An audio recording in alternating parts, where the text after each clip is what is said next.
Hello, this is Shar from The Real Kitchen for Real People. I'm trusting that everyone is doing well and staying safe. Today I like to feature one of a crowd pleaser dishes. Side dish is candied sweet potatoes. And this is just the way my mom fixed them. And I've had a request to show to kind of show everyone how she fixed them because they wanted to know. And this is my spin on it. Of course, a lot of times you can't repeat a recipe. You might have all the ingredients, but it's just something about that person making them. And my mom cooked with love. She cooked with a lot of love, and you could tell in her dishes. But I'm going to attempt to make the candied sweet potatoes for one of my subscribers. These are the ingredients that she used. She used cinnamon. She used nutmeg. I know sometimes people don't use nutmeg in theirs, but she always used both. And she used vanilla flavoring and a little salt always. Whenever you fixing something with sugar in it, you always want to put at least a pinch or two of salt that just balances the taste out.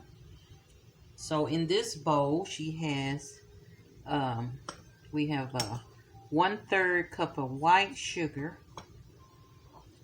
and then 1/3 cup of brown sugar, and I used a teaspoon of the nutmeg in there, and then a teaspoon of the ground cinnamon, and just a dash of salt is all in this mixture. So she would always mix hers all together first in a small bowl, just to blend, so to make sure each potato has the same amount of flavoring. And then of course, this is going to be for one large potato peeled. I've already peeled it, and I'm going to put it in a baking dish. So I'm going to peel the potato.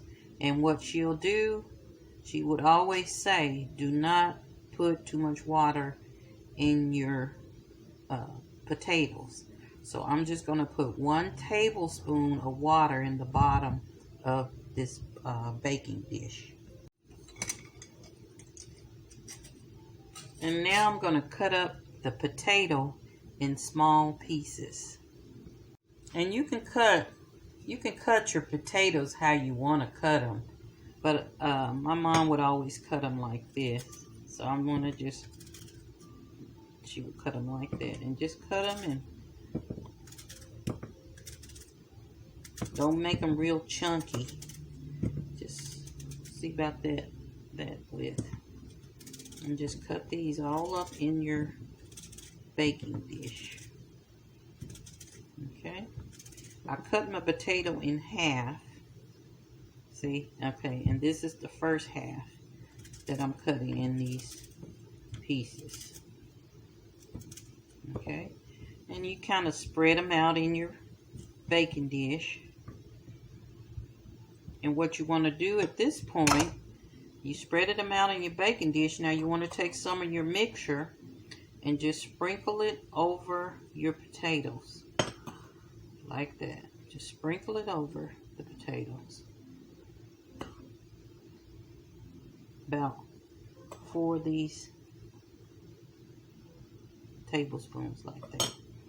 Okay, and then I'm going to take some more of the potato and cut.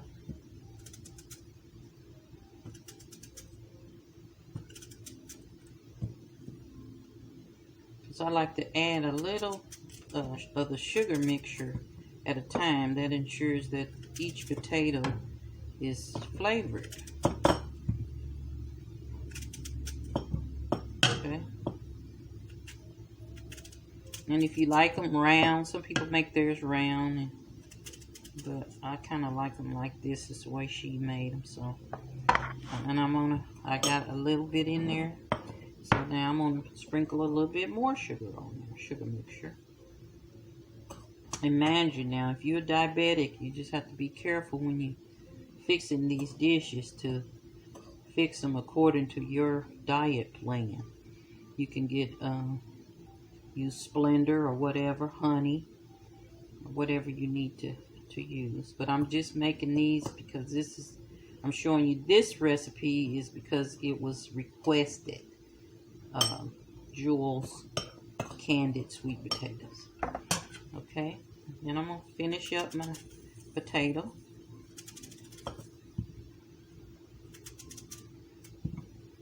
And I've just eyeballed the sugar mixture because, you know, back in the days they didn't really measure anything. They just seasoned their food accordingly. So I'm just guessing on these, on that measurement of sugar mixture. So you might have some left with this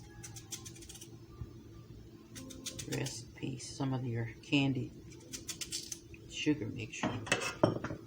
Okay, now you have your final layer, and you're gonna put a little bit more of your sugar mixture over there, over the top of it. And don't worry about the water in it, because sweet potatoes make their own water. So you don't want, because you don't want to add no more than a tablespoon. It'll be just, it won't have any flavor, believe me. Okay, so you do them like that. And see, I have a little extra. So I would think maybe it probably would be a fourth of brown sugar and a fourth of white sugar versus a third. But we'll coat that real good in there. Okay, and now I'm going to add my butter. I have 1 stick of butter to 1 potato. So I'm gonna melt this and pour it over the top of my potatoes.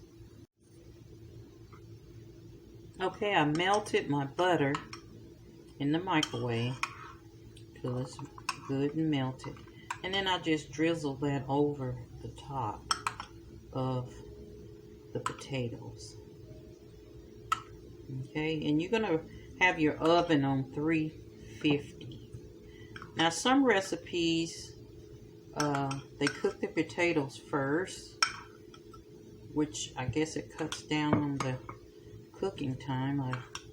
It really don't take that long for sweet potatoes to cook, but I've seen some recipes where they cook the potatoes ahead of time. But my mom always fixed hers, just cut them raw and let it cook and in this flavoring all at the same time.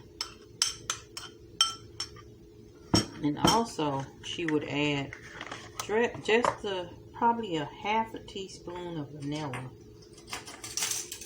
And I have the clear, but you can use whatever kind you have. I always use clear because that way it don't show up in your food if you don't want it. Okay. And then you just kind of toss those around a little, move them around just a bit. Okay. And then she would cover, she had a Pyrex dish that had a top to it. But I don't have one that have a top, so what I'm going to do is just put some foil over the top of this and bake it in a 350 oven until they're tender. I'm going to keep them in there about probably 45 minutes, and then I'll go and check them. Okay, I got the foil over the top, and I guess I'm going to have to invest in me a little Pyrex with the top. But if you don't have that, you're doing like me, use foil, and then just stick it in the oven for 45 minutes. And check it with a fork. Don't stir them because you tear them all up. But check one, and if it kind of breaks through, then you can, they're done. You can turn your oven off and take them out, or you can just let them sit in there until you're ready to serve. But I'll see you in 45 minutes. Okay, I've taken my potatoes out of the oven. It was 45 minutes, probably 50 minutes to be honest, 50 minutes, and they're done. And they are delicious. You can see how the candied caramel is on it. It's delicious. It's a great side dish. And this is one you might want to kind of remember for the holiday. It's always a crowd pleaser during the holiday.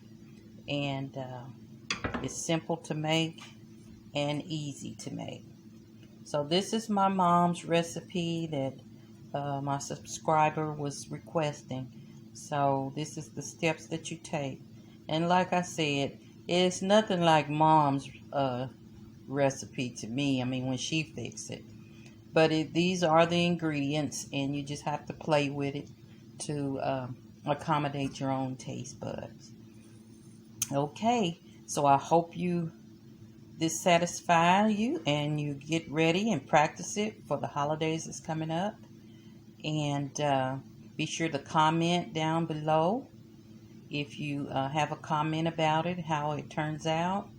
And if you like it, be sure to thumbs up and subscribe if you haven't already. And I hope you enjoy it and have a blessed day. Love, love.